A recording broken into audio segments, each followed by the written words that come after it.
How does an officer take that position or that commission serious when they're not even going to deal with one of their own in the manner that he should be dismissed?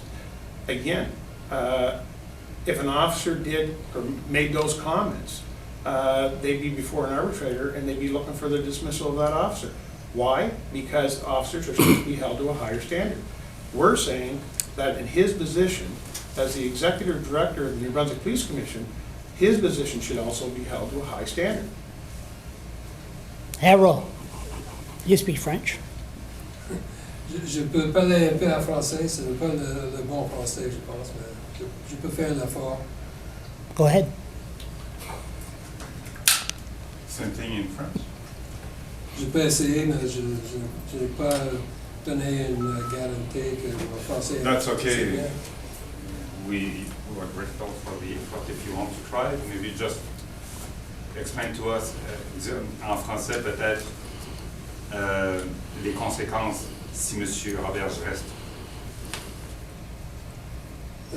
Si M. Roberge reste dans son position comme directeur exécutif de la commission, le problème c'est que la commission doit se conduire comme un tribunal juridique peut-être, parce qu'il doit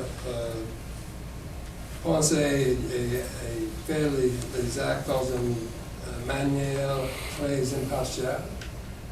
Et c'est difficile de faire les actions impartiales quand on a les idées, les préjudices contre les personnes sur qui on a l'autorité de revue d'un certain sens. Et quand le directeur exécutif, qu'est-ce que c'est en français, comme un ennemi, des personnes comme les officiers policiers, c'est difficile d'imaginer les actions objectives, impartiales. Et si s'il n'est pas mis dehors, quelles sont vos options? S'il reste en place, quelles sont vos options après? Il y a surtout les options politiques comme un ami, M. Wilson, l'avait en anglais. Et si ce n'est pas effectif, on doit examiner chaque décision de l'exécutif directeur et faire le challenge juridique si le fait suggère que ça doit être fait. I think the issue here is that the credibility of the New Brunswick Police Commission is now going to be determined by virtue of how they handle this situation. That's really the gist of what we're saying. If they do not handle this in a proper fashion, it sends a message that they support a executive director who can make public, false, untrue statements, but then administer the Police Act and try to discipline our members. What kind of message is that going to send? What about police officer that falsely accuse people? Falsely accused, like in my case, I was going to tackle you after, but the way that you're talking, I was falsely accused of exploiting children. Well, What do you say? What do you do to an officer? Charles, we're not here to talk about any individual case. We're here to talk about the executive director. If we're talking about the executive director, couldn't we talk about individual case? Does the police association support that kind of conduct from a police Well, we're not here officer? to talk about any individual case, period. I mean, we're here to talk about the Brunswick Police Commission and the statements by that particular individual. But you worry about the Fredericton Police Force, what's going on lately. I don't know if you hear, they've been having some problem. Does the association have a concern We about think that? that there should be a public view at into the Brunswick Police Commission and the Fredericton Police Administration. One more question. Do they, when you have, excuse me 1 second, I was going to ask you after, but you got me wound up when you say you're very concerned about the executive director, the way that he goes on issues. The two officers that were caught with a breathalyzer, is it the union that pays for their That's, lawyers? Maybe we should clarify that.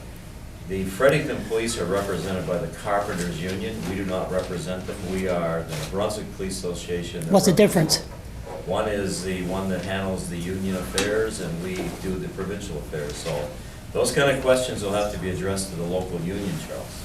Local What are you union. hearing from your officers? You represent, obviously, the frontline officers. What are you hearing from them regarding kind of what's been happening? Well, they're concerned. I fired an email off to them about this just last week, and they're coming back and saying that effect. Like, why is one? They were concerned on the fact that why are we under investigation, and are we under investigation? So when we finally got that cleared up, and we went to Harold, and we had the letter fired or sent off to the commission, and he's come out and apologized of the statement. But the issue's still there. This person is dealing with us on the Police Act issues. So if there's an investigation under the Police Act, it usually goes to the commission, and Steve Roberts is the one that appoints an investigator. They then turn around, if it goes to an arbitration, appoint the arbitrator. So how do we have trust in the system when the executive director misleads the public on comments that he said that we're under investigation? So that's why we're here. We're recommending that he be removed, and so we can move on. And it's not only that issue. The issue started back some time ago, as we said. We had great relationships with the previous people that were in the commission. It's just when Mr. Roberts and Mr. Stoney get in there, they started changing things to the way that they wanted to. They didn't want any input from any of the other stakeholders. And it showed in October, the 21st, when they decided to have their own little Police Act changes, the 30 issues that they were dealing with. They went to all the local presidents who advised them that the New Brunswick Police Association represents us at these talks. And in fact, those talks, people get up and left because of the fact that that was not the place to be dealing with it. So we're anxious to get back to the table with all the stakeholders and deal with the Police Act issues, if there are any. But we want to sit down as all the stakeholders, not one individual group trying to change it. Could you imagine if the New Brunswick Police Association walked in and said, we want all these changes to the Police Act, never mind about everybody else? What the uproar would be. So let's do it properly. Let's have the stakeholders there, and we'll proceed in a manner that it's not just on a vote, because that's what the Police Commission wanted. It was a vote, and the majority ruled to where, when it was being done properly, it was unanimous decision, move the act forward. Then nobody could have any complaints about what was in the act. What's a stakeholder? Who We're a does? stakeholder, Charles. Yeah, who's So then included? you Does got that include the public public? safety, They include the public? Chief of Everybody? police, the public's there because it's a municipal, Anglophone and Francophone, the municipalities, they're there, and we bring up this issue. I was just wondering about just everything that is going on recently. Is there a staffing shortage right now, kind of just considering that's the backdrop as to what everything that's going on, just with the dismissals and suspensions? I mean, are there enough officers on patrol right now? Is this a question that I could put the mic in front of you for? In Fredericton, with the issues going on in Fredericton? Yes. That would be, again, we deal with a lot of the provincial and federal issues. I sit on the board of directors with the Canadian Police Association, so we take our issues up there and we talk about that. The local issues, to say, with the dismissals, with the suspensions and what's going on in Fredericton, would have to be directed toward their local president. For him to answer that, to say what's taking place there. Because each individual department has their own presidents. Those presidents are on our board, and then we discuss it at our meetings of what's happening. So to speak out of, are they the shortage of personnel or whatever in Fredericton, for me to talk on that, it was probably a little out of line, because I'm not 100% sure of what their manpower is. Okay, and Bobby can't. Well, our position very clearly is that we Just- believe that there like- should be a review of the Brunswick Police Commission and the administration of the Fredericton Police Force. But that's not our, we're not getting into the day-to-day operation, but that's been our feeling for some time now. This will be a very good test of the New Brunswick Police Commission. Is it a rubber stamp for the executive director or not? Or is it a real commission? Because if you people were the commission and you realized you had to make a public apology saying that your executive director made false, untrue, inaccurate statements, would you want that person continuing? That's the question that'll be put before them. You can't speak at all, though, to what's happening on the ground. I mean, you just, We feel what's on the ground is very public, and we feel there should be a review of the administration of the police force in Fredericton. So And, other than that, we understand that the local is going to have a news conference next week, and they'll probably address those kind of issues it's next not week. a public safety issue right now in terms of. Well, that'll be up to them, officers. because as you know, they have some pressing things that they want to talk about in the media. They'll probably do that next week. We're dealing with the Provincial Police Commission at this particular news conference. Dean, if this doesn't improve, like if Mr. Roberge doesn't step down, what happens then? Like, will you, I know you're supposed to send in your submissions about the Police Act to the Department of Public Safety right now, but eventually you're supposed to sit down at the table. Yeah. So what happens if he doesn't step down? Well, if he doesn't step down, that's where we get into the legal part and the political part. We'll see, we'll try and meet up with the Minister of Public Safety or the Deputy Minister, and, we'll meet with the Police Act Committee, John Jaracina's in the position there, and we'll just tell them our views. If they still want to invite Steve Roberge, he's still the Executive Director, to come to the stakeholders meeting, that's going to be up to them.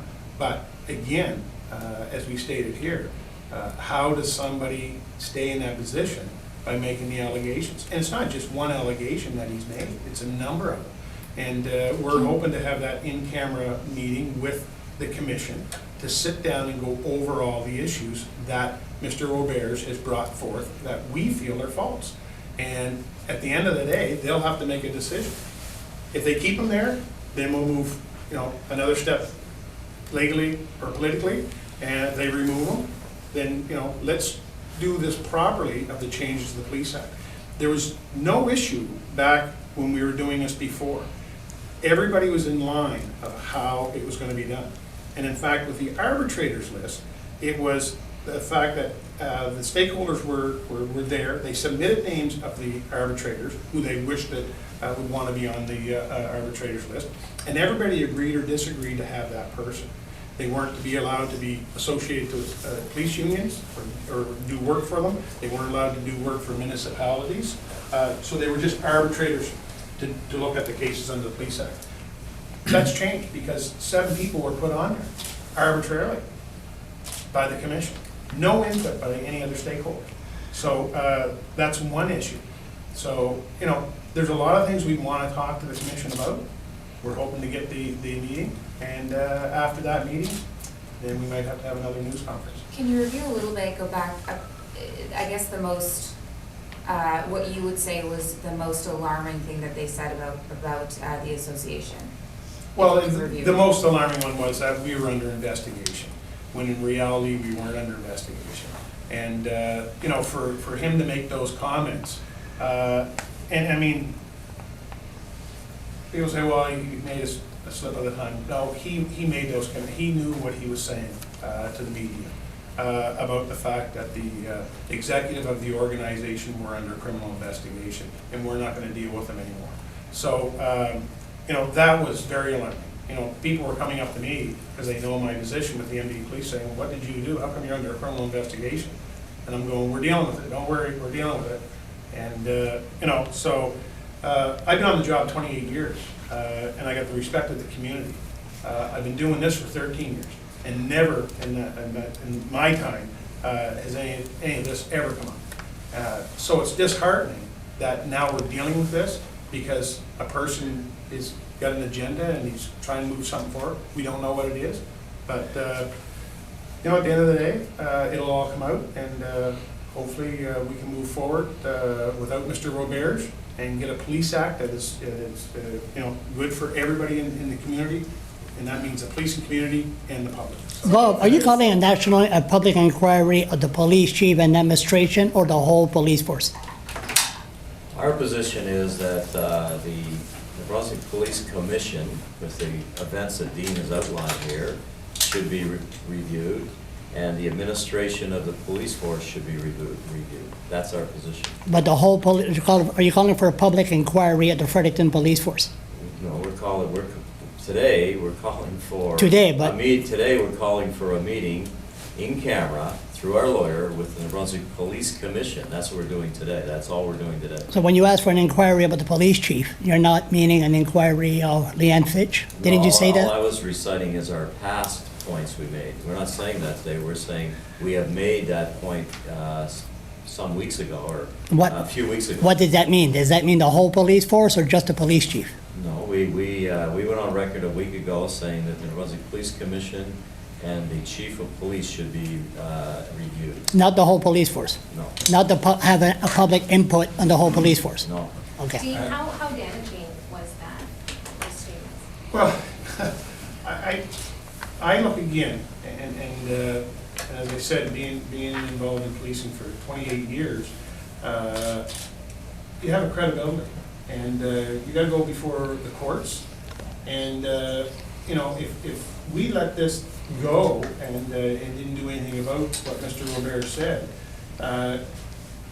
could you imagine sitting in front of a trial with a defense lawyer there asking you questions about the trial, but then going back about, well, aren't you under investigation?